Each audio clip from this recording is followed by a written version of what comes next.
I'm German Homelo Cider and Coffee and I know things.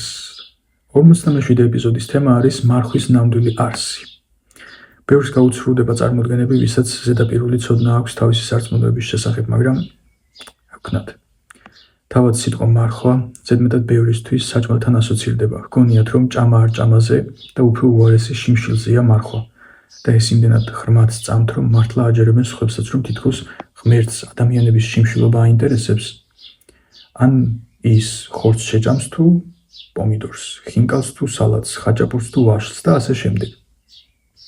სწორედ ამიტომ ვთვლი, რომ ზედაპირული ცოდნა არ ცოდნაზე უფრო უარესი რამაა, რადგან ზედმეტად ბევრ პრობლემას წარმოქმნის, როცა რაღაცას აგდებულად და ზერელად ვუყურებთ, უდგებით ან ვაკეთებთ. მარხვა არ არის ჭამაზე. ღმერთს არ აინტერესებს ხინკალს, წვათს შევჭამთ თუ სალატს, ვაშლს ან ნებისმიერ მცენარეულს. ერთადერთი რაც მარხვით სურს გვასწავლოს არის საკუთარი თავის ცდუნებების მართვა. ჩვენს თავზე სრული მართლობის მოპოვებაში გვეხმარება მარხვა. არაფერი გადაკეთება, დამახინჯება და დიდი ფილოსოფია არ სჭირდება ამას. რას აკეთებს მარხული ადამიანი? გარკვეული დროის განმავლობაში მას ეკრძალება ცხოველური პროდუქტის ხორცი, ყველი, რძე, ასე შემდეგ მიღება. და არის კიდევ მკაცრი მარხვა, როცა მხოლოდ წყალს იღებს ადამიანი. მოდი დავუკვირდეთ. რისი გაკეთება, რასთან ბრძოლა უწევს ადამიანს ამ დროს? მას უნდა რომ მიირთვას, ვთქვათ, მწვადი. ძალიან უნდა გაცვეს მწვადი რაქნას, მიჩვეულია ადამიანი, რომ მისთვის ყველაზე გემრიელი კერძი არის ხორცისგან მომზადებული კერძი. ძალიან უნდა, მაგრამ იცის, რომ არ უნდა ჭამოს და იწყებს ამ აჟიტირების მართვას. რომ აი კი ძალიან მინდა, მაგრამ ასეთი გასაგიჟებელიც არაფერია. ასეთი დიდი მნიშვნელობის მინიჭება ჭამისთვის სისულელეა. ეს არის რაც სიცოცხლისთვის აუცილებელი პროცესია და არა სიამოვნების მიღების საშუალება. რასაკვირველია, ისე მოაწყო ღმერთმა ყველაფერი, რომ ჭამა სასიამოვნოც ყოფილიყო, მაგრამ არა ყველაზე დიდი სიამოვნება და სიხარული. გავიდა 1 დღე, 2, 3, 4 კვირები და ადამიანი სწავლობს უკვე, რომ რომ იტყვის, რომ ამას არ გავაკეთებ, ესე იგი მართლა არ უნდა გააკეთოს. არავითარი მაგრამ, თუმცა და იქნება რამე სხვა მოვიფიქრო, მსგავსი გასამართლებელი მიზეზების გარეშე. თქვა, რომ არ ჭამს ყველს და მორჩა არ ჭამს. მერე ეს უკვე გადადის უფრო სიღრმისეულ და მნიშვნელოვან ფორმატში. თქვა, რომ აღარ შეიგინება, აღარ იგინება. თქვა, რომ ადამიანებს აღარ დასცინებს, კი გაურბის თავიდან ფიქრები და ენა ვინმეს მასხადაგდებისკენ, მაგრამ ნელ-ნელა ეჩვევა, რომ ეს არ არის სწორი საქციელი და რაღაცას რომ იტყვის, იმ სიტყვის ერთგული უნდა დარჩეს და შეასრულოს. და მთლიანობაში რა გამოდის? გამოდის, რომ სწავლობს თავის მართვას ადამიანი. და ჩნდება აზრიანი კითხვა, რატომ მაინც და მაინც ეს კვება კაცო? ხო შეიძლებოდა მარხვა ყოფილიყო სიმღერაზე, ცეკვაზე, ოთახის დალაგებაზე, რომ თქვათ მარხვის განმავლობაში ადამიანს აკრძალული აქვს თმის დავარცხნა, ან ოთახში ფექსაცმლის სიარული, ან თუნდაც ადამიანებისთვის თვალებში ყურება და უნდა იაროს სულ ასე თავჩახრივმა. რატომ მაინც და მაინც ეს კვება, ხორცი და ბოსტნეული, რატომ?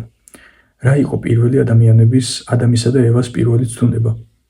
რის დროს შესწოდეს? სწავლობს ღმერთი, აი იქ ერთი ხი არის და მისი ნაყოფი არ შეჭამოთ. გარშემო ამდენი ხილი და საკვები იყო, აი რატომ უნდათ ეს აკრძალული ხის ნაყოფი, ხო? მაგრამ კვებიდან იწყება ადამიანის წყობიდან გამოსვლა. როცა ნაჭამია, მშვიდადაა, გონიერი არსება, ასე თუ ისე იცის რა არის სწორი, რა არ არის სწორი, მაგრამ როგორც კი 1, 2 და 3 დღე აღარ შეჭამს, იწყება მისი გაველურება და ზეცნობიერი ბუნების დროებით დაკარგვა. ანუ კარგავს თავის თავზე კონტროლს. და რატომ კარგავს? იმიტომ რომ ფიქრობს ადამიანის მთავარი მასწავლებელი ძალა არის ჭამა. ამის ბოლომდე სჯერა. არა და ადამიანს ღვთის ძალით და მადლით უდგას სულიც და სხეულიც.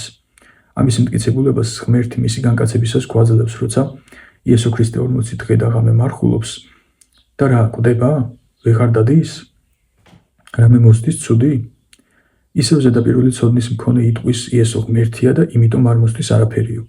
თუმცა საქმე იმაშია, რომ არ სჯერათ, არ სწამთ, რომ ღმერთი როცა ადამიანად მოვიდა დედამიწაზე, მოვიდა სრული ადამიანური ფორმით, ანუ ჩვეულებრივი ჩვენნაირი ფიზიკური, ხორციელი სხეული და სული ჰქონდა.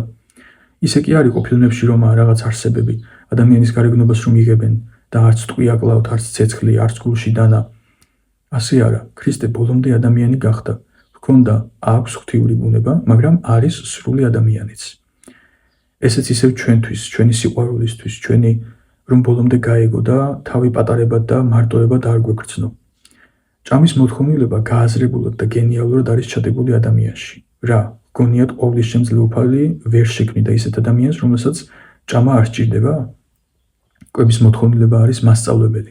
მასწავლებელი, რომელიც ადამიანს წვრთნის, ასწავლის საკუთარი აზრების და ქმედების მართვას.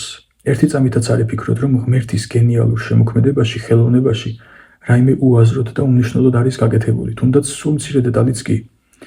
ყველაფერში რაღაც აზრი დევს, უფალს სურს, რომ მის მსგავსად ჭკვიანი, ცნობიერი, მოაზროვნე, სიღრმისეული და თავისუფლები ვიყოთ. იკითხავენ პირდაპირ ეგეთებად რატომ არ შევქმნაო?